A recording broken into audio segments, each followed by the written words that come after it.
Esto es Aprendamos Juntos, y hoy vamos a hablar sobre Sócrates, el filósofo que sentó las bases del pensamiento occidental. Probablemente hemos escuchado su frase más famosa cientos de veces: solo sé que no sé nada. Y con esa simple declaración, Sócrates partió la historia del pensamiento en dos. Pero hoy vamos a desmenuzar la figura que hay detrás de la frase, porque las fuentes que tenemos nos pintan retratos muy contradictorios. Para algunos, fue un mártir de la verdad, un santo laico casi. Para otros, un personaje irritante, un saboteador social que, bueno, se buscó su propio final. La misión de hoy es investigar ese enigma, cómo un hombre que no dejó ni una sola línea escrita se convirtió en el pilar del pensamiento occidental, y por qué sus ideas, basadas en la duda y el diálogo, resultaron tan peligrosas como para que la democracia más famosa de la historia lo condenara a muerte. Filosófico cerrado, sino por su método, por su actitud. Y para entenderlo, es clave lo que mencionás de las fuentes. Todo, absolutamente todo lo que sabemos de Sócrates es de segunda mano. Lo vemos a través de los ojos de su alumno más brillante, Platón, que lo idolatraba y que probablemente lo convirtió en el protagonista de sus propias ideas. Claro. Pero también lo vemos a través de la parodia de un comediante como Aristófanes, que lo ridiculizaba, o de los escritos más, digamos, pragmáticos del historiador Jenofonte. Así que el primer paso es aceptar que el Sócrates histórico es en parte una reconstrucción. Claro, el Sócrates que admiramos podría ser en gran medida una construcción de Platón. ¿Qué tan seguros estamos de que el famoso método socrático es de Sócrates y no de su discípulo estrella? Es el gran debate académico. La mayoría cree que el núcleo del método, la postura ética, sí son del Sócrates histórico, pero que Platón después lo desarrolló y lo llevó a terrenos metafísicos que Sócrates quizá nunca exploró. Pero, para acercarnos al hombre, empecemos por su contexto. Nace en Atenas alrededor del 470 a.C., en pleno siglo de Pericles. Y hay una anécdota familiar que es casi una declaración de principios. Su madre era partera. La famosa analogía. Él decía que no enseñaba nada, sino que, como su madre, ayudaba a otros a dar a luz sus propias ideas. Es una imagen potentísima. Potentísima y radicalmente opuesta al modelo educativo de la época. Pero antes de llegar a eso, hay que entender el tipo de ciudadano que era. El siglo de Pericles fue una era de euforia y reconstrucción tras vencer a los persas. Pero la vida de Sócrates estuvo marcada por un conflicto mucho más crudo y cercano: las guerras del Peloponeso contra Esparta. Y aquí viene un dato que rompe la imagen del filósofo que solo pasea y conversa. Sócrates fue un hoplita, un soldado de infantería. Espera, eso me cambia toda la perspectiva. No era un intelectual en una torre de marfil, era un veterano de guerra. Exacto. Y parece que uno bastante duro. Tenemos el testimonio de Alcibíades, un político en general ateniense de la alta sociedad, que cuenta que Sócrates le salvó la vida en la batalla de Potidea. Lo describe como un hombre de una resistencia física increíble, capaz de marchar descalzo sobre el hielo y aguantar el frío y el hambre mejor que nadie. ¡Wow! Esta imagen del soldado rudo, valiente y comprometido con su ciudad es inseparable de su filosofía. Sus ideas sobre la justicia, la virtud, el deber, no eran abstractas. Las había puesto a prueba en el campo de batalla. O sea, cuando hablaba de coraje, no lo hacía desde la teoría. Hablaba desde la experiencia de haber estado en la primera línea de combate. Eso le da otra dimensión y me hace volver a la pregunta de las fuentes. Si era este personaje tan complejo, soldado, filósofo, ciudadano, y no escribió nada, el rompecabezas para reconstruirlo es enorme. Mencionaste a Platón, Aristófanes, Jenofonte. ¿Hay alguna manera de saber quién está más cerca de la verdad? Es un trabajo de detective. Platón, en diálogos como la Apología o el Fedón, nos da la versión más elevada, la del mártir. La versión idealizada. Totalmente. Jenofonte nos muestra un Sócrates más práctico y convencional, un buen ciudadano, y Aristófanes, en su comedia Las nubes, lo pinta como un sofista más, un charlatán que enseña a los jóvenes a darle la vuelta a los argumentos para no pagar sus deudas. Qué distinto. Lo interesante es que probablemente todos tengan una parte de razón. Para el ateniense promedio, Sócrates podía parecer un tipo raro y pedante que se pasaba el día haciendo preguntas incómodas. Para sus discípulos era una inspiración. La verdad, digamos, está en la tensión entre esas miradas. Entiendo. Y esa tensión nos lleva directo al corazón de su revolución intelectual, el choque con los sofistas. El material que revisamos los presenta casi como los villanos de la historia. Pero, ¿eran realmente tan malos? A ver, enseñar a la gente a argumentar y persuadir, ¿no es la base de nuestra educación moderna en derecho o política? Es una excelente objeción. Y no eran malos, para nada. De hecho, fueron increíblemente importantes. Figuras como Protágoras o Gorgias produjeron un giro fundamental. Dejaron de preguntarse por el origen del cosmos y pusieron al ser humano en el centro de la filosofía. El problema, para Sócrates, no era su objeto de estudio, sino su método y sobre todo su finalidad. Los sofistas eran relativistas. Creían que no existía una verdad absoluta, sino que todo era cuestión de perspectiva y de la habilidad para defenderla. Eran, como decís, los primeros consultores de comunicación. Y cobraban por ello. Un detalle que siempre se menciona como algo terrible. El conocimiento no podía ser una mercancía. Vender la sabiduría era prostituirla. Los sofistas enseñaban retórica, el arte de convencer, sin importar si la causa era justa o no. Su objetivo era el éxito en la asamblea o en los tribunales. Y en ese contexto, donde la verdad se vendía al mejor postor, aparece Sócrates en medio de la plaza pública y dice: un momento, yo lo único que sé es que no sé nada. Fue un baldazo de agua fría para todo el sistema. Les quitó el piso. En un mundo de expertos que vendían certezas, él reivindicaba la ignorancia como punto de partida. Exacto. Y no era una falsa humildad, Era un posicionamiento epistemológico radical.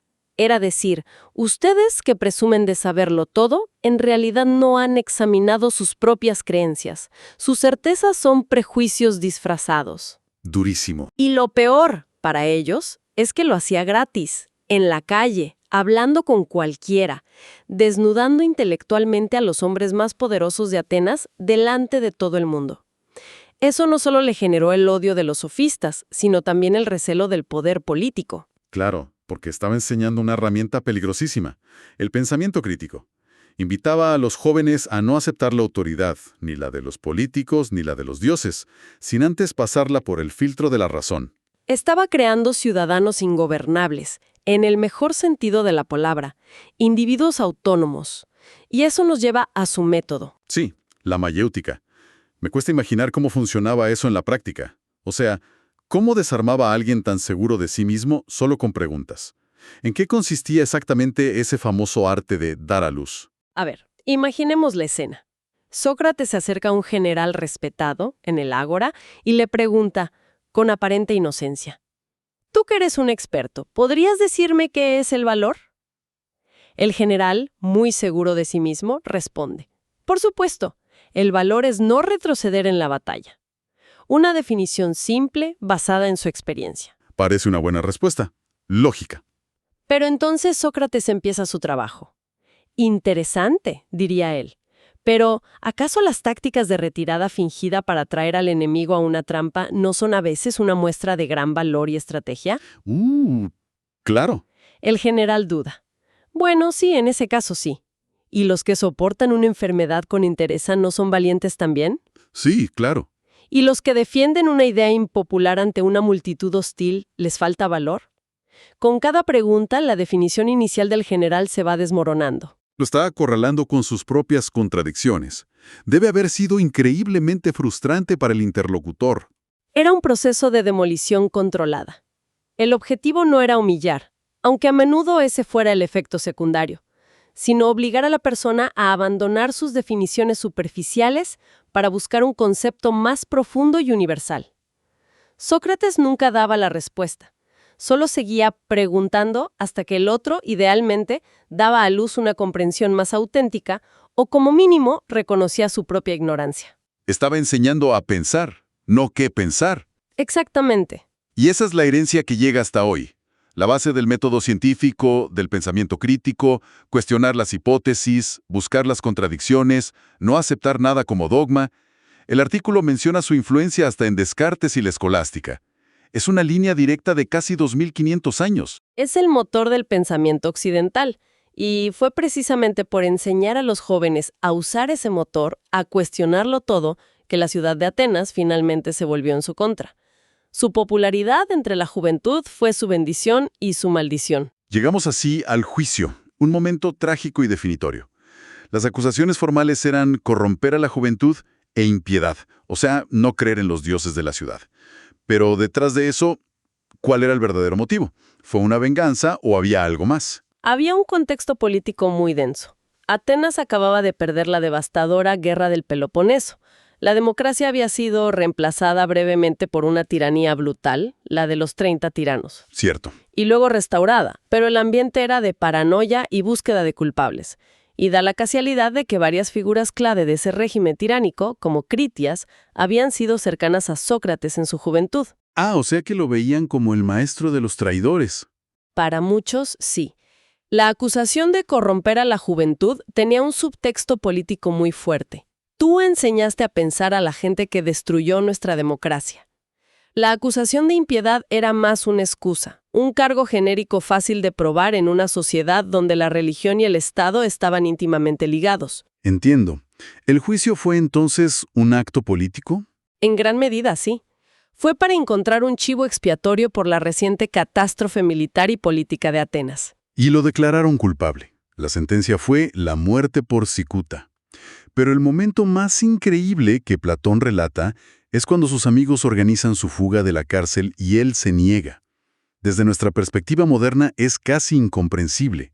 ¿Por qué un hombre que creía que la sentencia era injusta la acepta sin más? Porque para él, huir habría sido la contradicción final que anularía toda su vida y su enseñanza. Su argumento, según Platón, es fascinante. Él personifica a las leyes de Atenas y dialoga con ellas. Las leyes le dicen: Sócrates, nosotras te hemos permitido nacer, te hemos educado, te hemos protegido. Has vivido 70 años bajo nuestro amparo, aceptando nuestro contrato social. Ahora que no te gusta una de nuestras decisiones, ¿vas a romper el pacto y destruirme a mí, que soy la ley? Para él, un acto injusto no se combate con otro acto injusto. Desobedecer la ley, aunque fuera una sentencia injusta, habría sido destruir el principio mismo de la comunidad cívica. Su último acto de coherencia fue su argumento más poderoso.